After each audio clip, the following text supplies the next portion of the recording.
Hello, everyone. I'm Athena Herbert from Bangalore, India. I'm a PhD scholar in cultural studies from Christ University, Bangalore.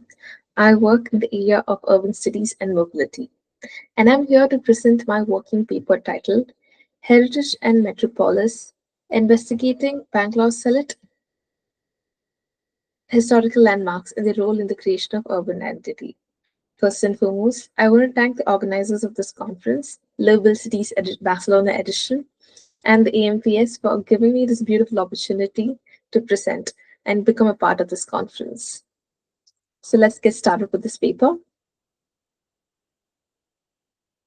As one of India's fastest growing metropolitan cities, Bangalore has come to be globally recognized as nation's technology hub, a city of innovation, startups, and digital connectivity. Yet beneath this dynamic modern urban landscape lies a rich, layered historical past that continues to shape the city's identity in visible and invisible ways. From its early foundation under Kempegowda I to its transformation during the British colonial era and subsequent emergence as a post-independent metropolis, Bangalore's urban fabric has been continuously reshaped by political, cultural, and technological forces. In the midst of this transformation, the city's historical landmarks, fort, palaces, markets, gardens, and religious structures stand as enduring markers of cultural memory. These sites are not merely architectural relics, they are active participants in the city's identity making process, offering a tangible connection to the Bangalore's pluralistic past. However, with increasing urbanization, real estate development, and a shift in public attention towards a globalized image of city, the significance of these heritage sites is often contested or diminished. The study investigates how select historic landmarks in Bangalore contribute to the construction, negotiation, and transmission of the city's urban identity. It also examines how residents engage with these sites and how their memories, meanings, and everyday interactions help preserve or reshape the cultural narratives embedded within them. Drawing on Jan Assmann's theory of cultural memory, the study adopts an ethnographic approach using field observations and interview with long-term residents to explore how the physical presence of heritage sites influences and reflects Bangalore's cultural identity in the present moment. By focusing on key sites that are both symbolically and publicly visible in the city's discourse, this research seeks to uncover tensions and synergies between the heritage and modernity, memory and development, preservation and transformation, issues that are increasingly relevant in the contemporary urban studies. So, the interface between heritage and urban identity has been extensively discussed in the urban studies and cultural memory literature. Scholars such as Kevin Lynch in the image of the city emphasize the symbolic role of landmarks in the urban perception and urban identity in urban formation.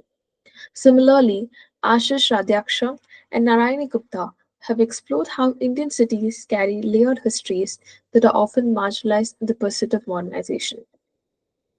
So, when it comes to the concept of cultural memory, which has been introduced by Jan Assmann, it underpins to the study highlighting how memory is anchored in material forms such as through monuments and buildings.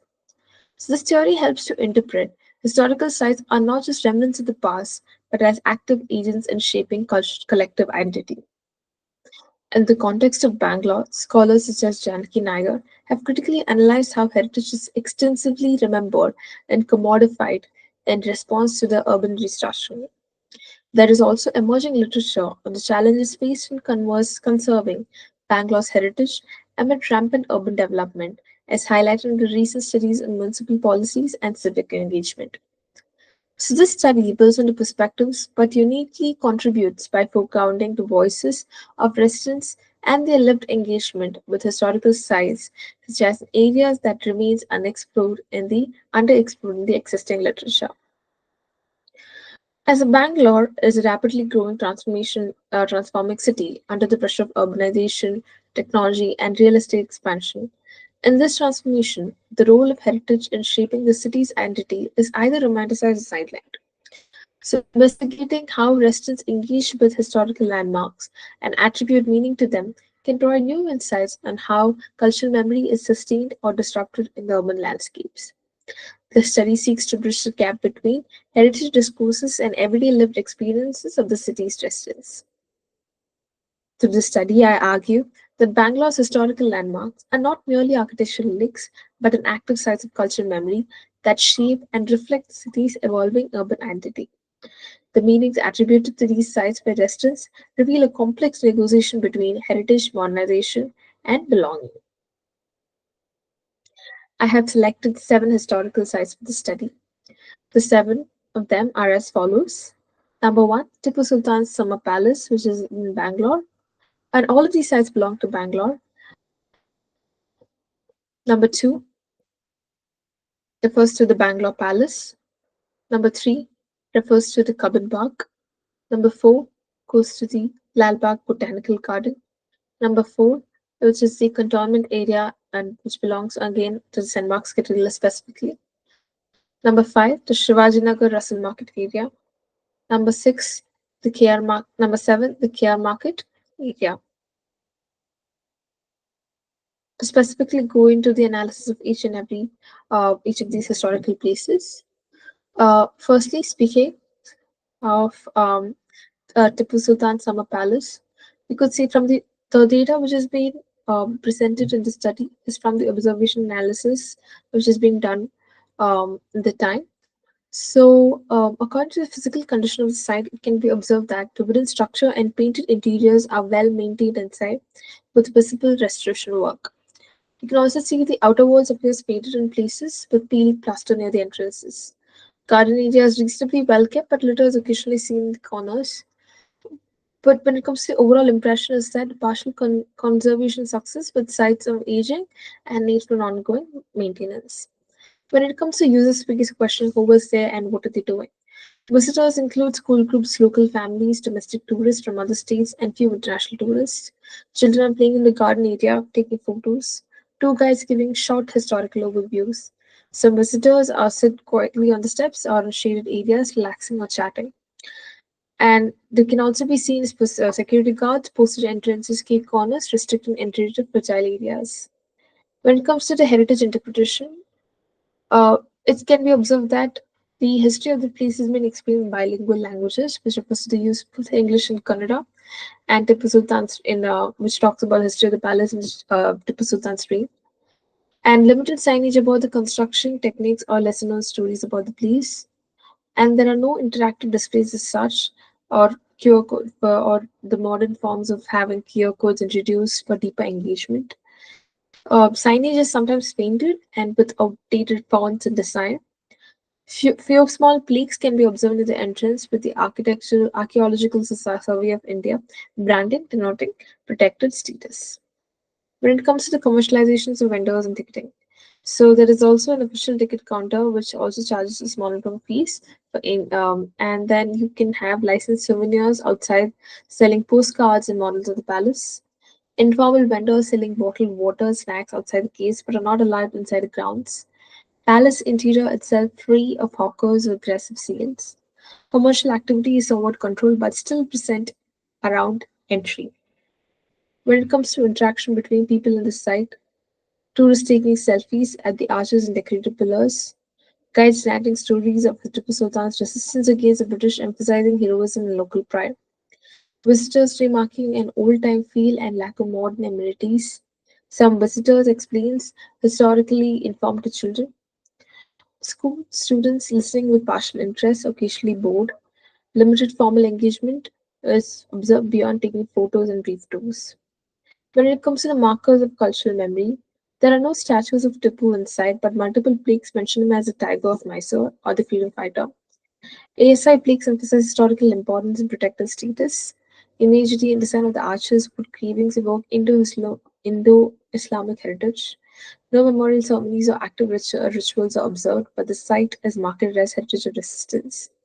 Site as subtle nationalistic memory space through interpreted text. When it comes to the surrounding urban context in terms of the buildings, roads, and encroachment, there it's located in a local busy market area within the vicinity of heavy traffic and street vendors.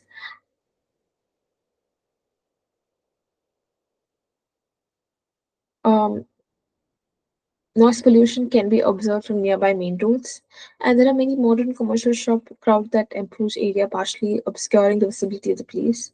There's also a metro line which passes nearby, making site accessible but visually crowded. Encroachment pressure is visible in poorly planned surroundings. Contrast between heritage site tranquility and chaotic urban sprawl can be observed. The second place when it comes Bangalore Palace is when it comes to identifying the physical condition. So the exterior can be observed of the Gothic and the Tudor style architecture, which is mostly well maintained, and the interiors has a restored and tourist ready with polished wooden floors and royal artifacts. So the grounds usually have large lawns, which are used for events, and some part of it is less manicured. When it comes to user space, can be observed that visitors, which includes both international and domestic tourists, couples and school groups, events occasionally used for concerts, exhibitions, weddings. Then when it comes to activity, we have both guided tours, selfies at vintage decor, relaxing on the lawns. Signage or heritage, when it comes to heritage interpretations, this is available in both in English. Basic royal family history is also provided. Limited depth on colonial encounters or socio-political contexts. Audio guides are available but underutilized. So when it comes to commercialization, there is gift shops, food stalls, and event venue rentals. There are partially commercialized for elite functions. So when it comes to interactions, tourists show curiosity about royalty and aesthetics, but not deeper in historical reflection. Photographs demand interaction, minimal contemplative engagement. When it comes to memory markers, can be observed that portrait, antique fact furniture, and decor evoke Buddha's legacy, symbolic of Bangalore's princely past, nostalgic for colonial modern fusion. When it comes to surrounding urban context, there's an upscale neighborhood, roads and buildings reflect allied development close to business hubs, which also juxtaposes royal past with corporate present. Coming to the third place, which is the Common Park. So we can observe it's a well-maintained garden through parts of which are overused and littered. It has the statues of Queen Victoria, Sir Mark Cubbon, which are intact. And then you have the user space, which is used for walking, jogging, family outings, and students relaxing. Skateboarding and cycling common, dog walkers are frequent. When it comes to his heritage interpretation, limited heritage information, mainly functional science, and also some plaques can be observed on statues, which has minimum historical context. When it comes to commercializations, there is no ticketing, and also there's also free entry. And when it comes to interactions, high interactions can be observed, which has informal learning, relaxation, civic protect sometimes. So the memory can be observed through usage, but not interpretation, which can describe as lungs of the city. The park has been described as lungs of the city. So when it comes to the memory markers, colonial statues still present partially contested by some groups.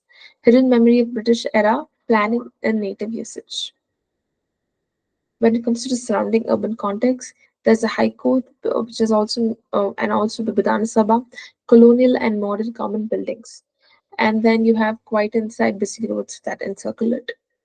When it comes to the fourth, which is the Lalbagh Botanical Garden, you can understand that the garden was maintained, and the iconic glass house is still in good condition.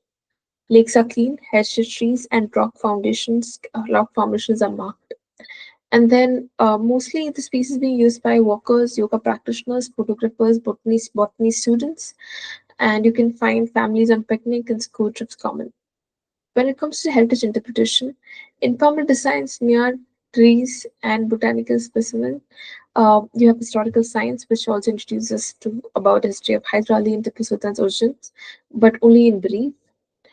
And then there are flower shows, which draw large crowds from across the country and sometimes the world.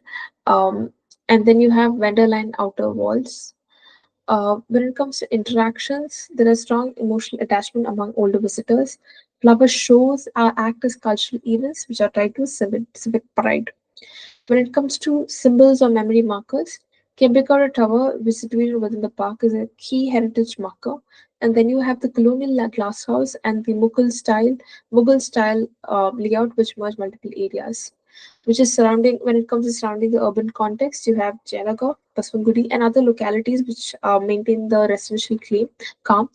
And then you have the urban sprawl creeping around the periphery of the city. Coming to the fifth place, the cantonment area, which includes specific focusing on St. Mark's Cathedral. So the cathedral is, until now, it's can be identified as excellent upkeep, which is freshly painted and landscape lawn. You have the inside is serene and echoic colonial design intact. So the space is being mostly used by congregation, tourists, historians, architecture enthusiasts, Sunday mass, and organ music events attract niche crowds specifically. Um, you have heritage when it comes to heritage interpretations. It can be understood that basic plaque and foundation stones inside. Some leaflets available and extra signage are minimal. And then the place is also commercialized where you can find how the entry fees it has a minimum commercial presence, and then you have the books and souvenirs which are sold only inside on Sundays. The interactions can be observed as respectful, quiet, and often awe-driven. And then you have emotional reflection during the prayer, which can be identified to taken by tourists. Then you have memory markers, which includes graves, war memorials, plaques of Christian regiments. These are emblematic of colonial Christianity under urban British legacy. When it comes to surrounding urban context, it is surrounded by MGOs, skyscrapers, shops, and traffic. Contrast between modern glass buildings and old stone church can be observed. When it comes to Shivaji Nagar, specifically focusing on the Russell Market area, which is the sixth place. So the market is of a card age, which is chaotic but functional. Nearby, most are well-maintained old residential buildings coupling. Uh, the use of space are used for local shopping, hawkers selling produce, meat, flowers. Youth groups hang out, vendors shouting, religious processions can also be observed. And when it comes to heritage interpretation, no formal signage or heritage boards. Oral histories dominate few lakes near Dargahs.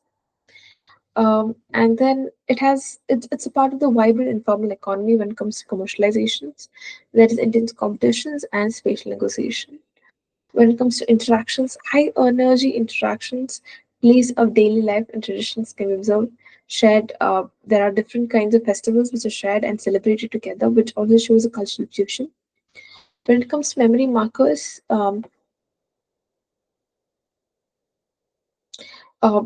within the Shivajinagar, the Russell market can be observed as a colonial legacy, which has mosque, which also act as identity anchors. And it's a complex space altogether coexistence, which has a layered urban history. When it comes to surrounding the urban context, it's a dense residential commercial mix. Roads are very congested, and there are buildings rising amid the old buildings. New buildings have been constructed. So when it comes to last place, which is being used for the observation analysis, is the KR market, one of the oldest markets in the city. It's also known as the Krishnaraja market in full form. So when it comes to the colonial physical condition, it is the buildings are dilapidated, upper floors diffused or unsafe. The ground floor is chaotic, active, smells, noise, and the congestion dominates. So again, when it comes to use of space, vendors, buyers, and loaders, flowers, fruits, electronic markets uh, are being used, and also there's large working class space for tourists. So when it comes to heritage interpretations, none on one side, no visible preservation efforts been done. So historically, character usage and not much documentation can also be observed. So when it comes to commercialization, it is purely utilized for commercial space and no entry tickets. So again, it has a very open market economy with constant turnover. The interactions are very highly dynamic and these are community based interactions, memory embedded routines rather than display. When it comes to the memory markers, you can observe that the flower market stands a symbol of old Bangalore. Again, the clock tower which was used to keep the timing point is now neglected. Uh, and when it comes to understanding the urban context, adjacent to the model flyovers is the metro line, which is well connected. Again, the market is dwarfed by the sprawling urban infrastructure. From the an observation analysis, the findings can be identified that the Study shows that Bangalore's historical landmarks are not monolithic relics, but living spaces where heritage is actually actively negotiated. So the diversity of the sites from elite palaces to the bustling markets reveal how cultural memory is preserved, adapted, or neglected in different social and economic contexts. While formal heritage sites receive selective conversation, everyday spaces like markets and multicultural neighborhood embody equally vital yet fragile cultural narratives. Urban development pressures and commercializations further complicate the balance between modern growth and heritage preservation. These findings suggest that Bangalore's urban identity is shaped by both celebrated and overlooked histories. Preserving this layered heritage demands inclusive, community sensitive approaches that go beyond aesthetic restoration to embrace lived experiences and local meanings. Since it's a working paper, only the first phase of the study has been completed, which is observation and analysis. The study has a second phase, which includes the interview. So again, so the interviews will be taken with the restaurants, vendors, users, and heritage professional, which helps in eliciting personal stories and memories which are associated with these sites, which also helps in revealing perceptions of heritage value and the change they've observed over the time. It also helps in understanding any kinds of conflicts and negotiations that have been through around the preservation development, and also helps in documenting the oral histories, which is often neglected from the formal historical narratives. Uh, with this, I'm concluding my working paper, and I look forward to working on this further and completing my paper at the earliest. Thank you.